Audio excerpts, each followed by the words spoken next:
चौथा बिंदु आता है एम्बुलेंसेस के माध्यम से लोगों को अपने घरों से ले जाकर कोविड फैसिलिटी में भर्ती कराना। और पांचवा बिंदु आता है कोविड फैसिलिटी यानी L1, L2, L3 के मैनेजमेंट। और अभी जो L1 प्लस आपने नई एक व्यवस्था दी है कि प्राइवेट फैसिलिटीज़ में भी जो है लोग रुक सकते हैं, उनका मैनेजमेंट सुनिश्चित करना। इसके साथ साथ integrated command and control centre में ये देखने की आवश्यकता होगी कि जो भी टेस्टिंग करा रहे हैं उनका विवरण यानी उनका आईडी प्रूफ जरूर रहे, जिससे कि टेस्टिंग के बाद यदि वो पॉजिटिव आते हैं तो ऐसे में उनसे कॉन्टैक्ट ट्रेसिंग करने में भी आसानी हो। सभी जिलाधिकारियों को निर्देश दिया है, CMOs को निर्देश दिया गया है कि जो भी व्यक्ति की टेस्टिंग हो उसका पूरा विवरण, मोबाइल नंबर और पता भी जो है अंकित जरूर कर लें। माननीय मुख्यमंत्री जी ने ये भी कहा है कि जो रैंडम जो रैपिड एंटीजन टेस्टिंग है उसको और तेज़ी से बढ़ाया जाए। आपको मालूम है कि एंटीजन टेस्टिंग की व्यवस्था ऐसी है जो बहुत जल्दी टेस्टिंग हो जाती है और इससे बहुत जल्दी रिजल्ट भी आ जाते हैं, तो इससे बहुत फ़र्क पड़ेगा और इसका फ़र्क अब देखने को मिल भी रहा है। मुख्यमंत्री जी ने इस बात पर आवश्यकता जरूर बल दिया है कि जो भी समस्या जगह जगह अस्पतालों में है, जो भी समस्या जगह जगह जो है किसी कोविड केयर सेंटर में है, अधिकारी स्वयं निरीक्षण करें, अपना बचाव जरूर सुनिश्चित करें, लेकिन स्वयं ग्राउंड पर जाकर इस पर कार्रवाई सुनिश्चित की जाए।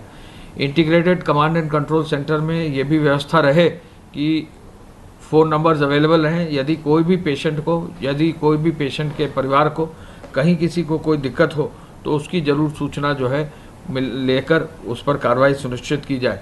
माननीय मुख्यमंत्री जी ने इस बात पर भी बल दिया है कि एम्बुलेंस देर से नहीं आना चाहिए और कोविड फैसिलिटी में भर्ती करने की प्रक्रिया बहुत जल्दी कर देनी चाहिए। माननीय मुख्यमंत्री जी ने ये पाया कि कुछ जनपदों में ऐसी शिकायत है कि वहाँ खाद्यान्न कुछ पॉकेट्स में यदि नहीं बटा है तो उसके लिए जिलाधिकारियों को निर्देश दिया है कि वो स्वयं जाकर देख कर आएँ ऐसे गाँव में जहाँ कहीं शिकायत आती है। यदि कुछ लोगों के राशन कार्ड में नाम नहीं चढ़ा है तो पुनः इस बात पर बल दिया है कि उनका नाम राशन कार्ड में चढ़ाकर उनको जो है राशन की व्यवस्था सुनिश्चित की जाए। कोविड और नॉन कोविड अस्पतालों में डॉक्टर्स के साथ दवाई की व्यवस्था, पैरामेडिक्स की व्यवस्था पर, साफ सफाई की व्यवस्था पर, सैनिटाइजेशन की व्यवस्था पर, हॉस्पिटल में एम्बुलेंस की व्यवस्था पर, व्हीलचेयर और ऑक्सीजन की व्यवस्था पर भी विशेष बल देने के लिए अभियान चलाया गया है। आपको मालूम है कि 2 दिन नोडल ऑफिसर्स जो है सैटरडे और संडे फील्ड में गए हुए हैं। नोडल ऑफिसर्स खुद जो है अपनी रिपोर्ट मुख्य सचिव के माध्यम से जो है शासन को दे रहे हैं, तो निश्चय ही इसका बहुत फ़र्क पड़ेगा जो नोडल ऑफिसर्स फील्ड में गए हैं। पुलिस और नोडल ऑफिसर्स भी फील्ड में गए हैं, वो भी अपनी रिपोर्ट दे रहे हैं और उन रिपोर्ट्स के आधार पर जो है पुलिस से संबंधित जो बिंदु है उन पर कार्रवाई की जा रही है। गौ आश्रय स्थलों में गौवंश के स्वास्थ्य परीक्षण कराने का भी निर्देश दिया गया है। हरा चारा अभी अवेलेबल है, उसकी भी व्यवस्था करने का निर्देश दिया गया है। मनरेगा के तहत रोजगार मिले, इसके लिए गाँव में मुनादी कराकर रोजगार तलाश रहे लोगों को व्यवस्थित कर उनको भी रोजगार दिया जाए। अधिक से अधिक रोजगार मिले, कृषि, सिंचाई, उद्यान आदि विभागों में भी रोजगार मिले और कृषि, खाद्य प्रसंस्करण, MSME आदि के माध्यम से प्रदेश में नवनिर्माण का जो कार्य हो रहा है उसको जरूर इंश्योर किया जाए।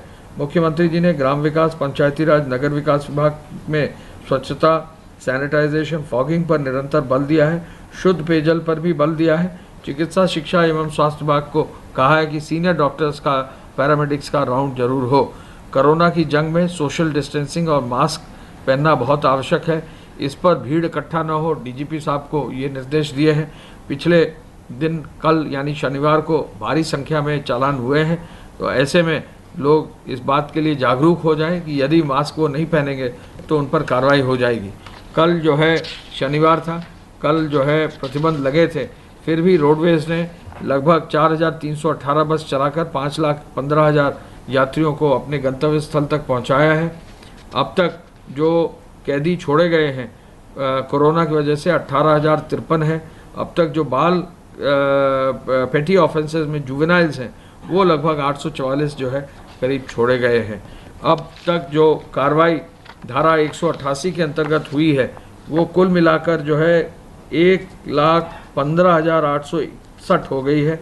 कल पूरे प्रदेश में 6,087 FIR धारा 188 के अंदर दर्ज की गई है और आगरा में 15, आगरा जोन में 15, प्रयागराज में 140, बरेली में 59, गोरखपुर जोन में 2122, कानपुर जोन में 112, लखनऊ में जोन में 39, मेरठ जोन में 112, वाराणसी जोन में 214। इस तरह से पूरे जो है क्षेत्रों में जो है संख्या में जो है कार्रवाई करते हुए 188 के अंतर्गत कार्य सुनिश्चित किया गया है।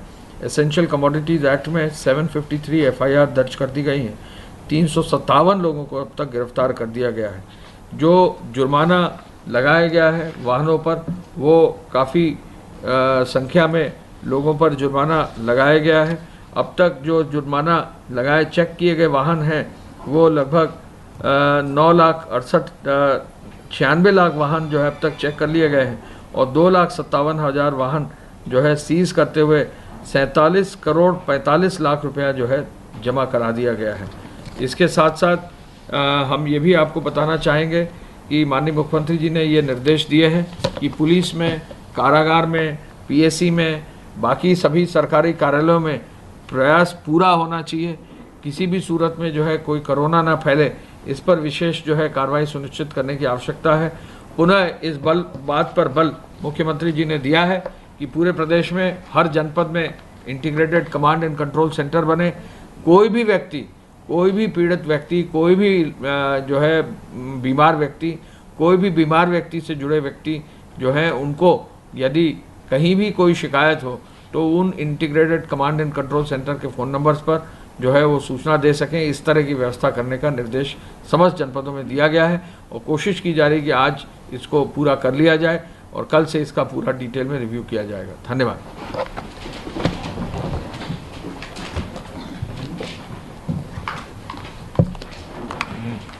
क्या स्थिति है? आप कार्यालय में सब नेगेटिव आ गए? पॉजिटिव हैं?